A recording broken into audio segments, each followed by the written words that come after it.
Time zones aren't natural. They're engineered and enforced, and the reason is weirder than you think. They weren't created for convenience. They were created to stop disasters, and it started with trains.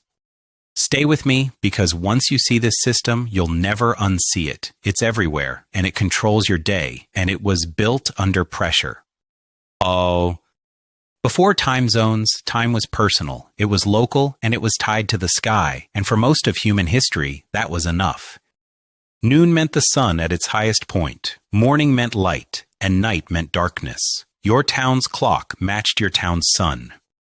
And if you traveled, your time shifted slowly. It drifted as you moved east or west, but nobody cared because nothing depended on precision.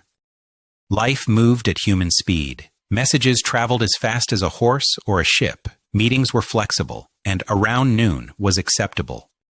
Even the best clocks were imperfect. Most people didn't own them, and many couldn't read them. Time was a rough guide, not a hard rule. So local time worked because the world was slow, and slowness hides inconsistencies. But then the world built speed. Railways changed everything. They didn't just connect cities, they synchronized them, and synchronization is where local time fails. A train runs on a schedule. A schedule requires agreement, and agreement requires a shared definition of now. Local time made now different in every town. Sometimes the difference was only minutes, but minutes are everything on a shared track. Here's the safety problem. Two trains can't occupy the same piece of track. That sounds obvious today, but early railways learned it the hard way. If one station says it's 10:10 and the next says 10:17, your timetable becomes guesswork, and guesswork becomes collisions. So rail companies needed one clock, one standard, and one schedule, not for comfort, but for survival.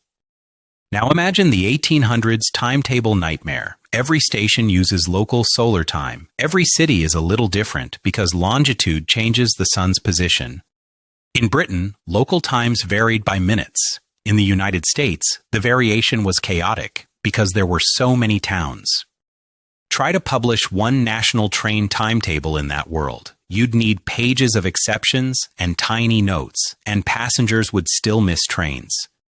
But passengers missing trains wasn't the real disaster. The real disaster was dispatchers coordinating traffic with inconsistent clocks. Dispatchers needed precision, conductors needed clarity, and rail networks needed predictable spacing between trains. Local time was a risk multiplier. The bigger the network grew, the worse the risk became. So the railways hacked time. Railway time came first. This is important because governments didn't lead this change. Businesses did. Rail companies picked one reference clock, usually from a major city. Then they forced every station on their line to match it. In Britain, London time spread quickly. In other places, different rail companies used different standards. It was messy, but it reduced chaos. Then the telegraph arrived, and the telegraph made time differences impossible to ignore. Before instant communication, you could pretend time was the same everywhere. It was easy to live inside your local bubble. But with the telegraph, cities could compare clocks in seconds. Suddenly, time differences were measurable, obvious, and irritating. The telegraph also turned time into money. News moved faster, business moved faster, prices moved faster. If you're trading goods or moving capital, timing matters. If one city's noon is another city's 11:52, you get confusion and disputes. So time became an economic problem, not just a scheduling problem, and when time becomes money, standards appear. Now here's the twist. The solution wasn't a new clock, it was a global map rule. The Earth rotates 360 degrees in about 24 hours. That works out to 15 degrees per hour. So people proposed dividing the world into 24 slices. One slice equals 1 hour difference. Simple, clean, scalable. This is the core idea of time zones. It's elegant on paper. It's also unnatural in real life. Cities don't sit neatly in 15-degree slices. Countries don't follow straight lines. And people don't like being told their noon is wrong. But standards don't win by being perfect. They win by reducing negotiation. And time zones reduce negotiation massively. Once you adopt a standard, everything becomes easier to coordinate. Timetables become readable. Telegrams become consistent. Commerce becomes faster. So the system spread, first through railways, then through governments, then through everyday life. And once enough people adopt it, it becomes unavoidable. That's the network effect. The system becomes reality. But there was still one massive question. Where does the world start counting time?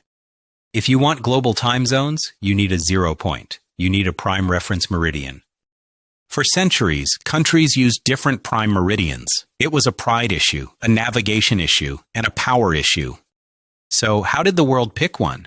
Not by pure science, by influence, momentum, and practicality. The meridian through Greenwich in London became the default. That's because British navigation, maps, and maritime power were everywhere. When most ships follow your charts, your reference lines become the standard. Defaults follow power, and power sets systems. Once the prime reference was widely accepted, global time could run like infrastructure. You could build schedules across continents.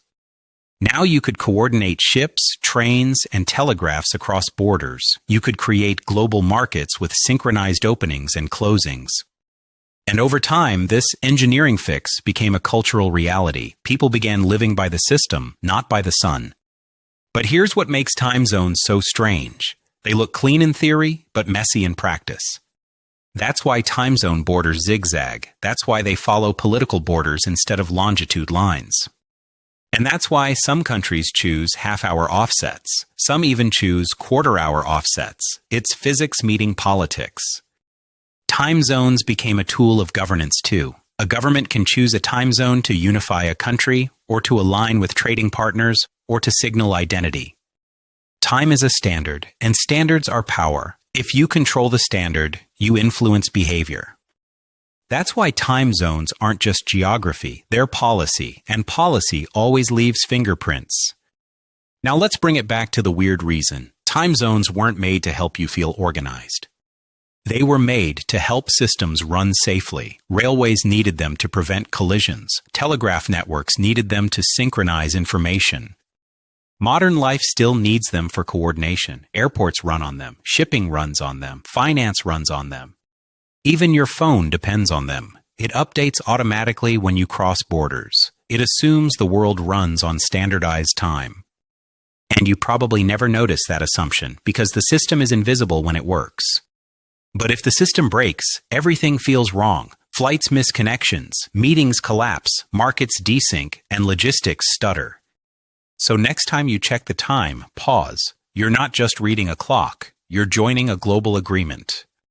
That agreement was built by railroads, accelerated by telegraphs, and standardized through power. It's one of the quietest systems on Earth. The world moved too fast for the sun, so it built a shared clock instead, and we never went back.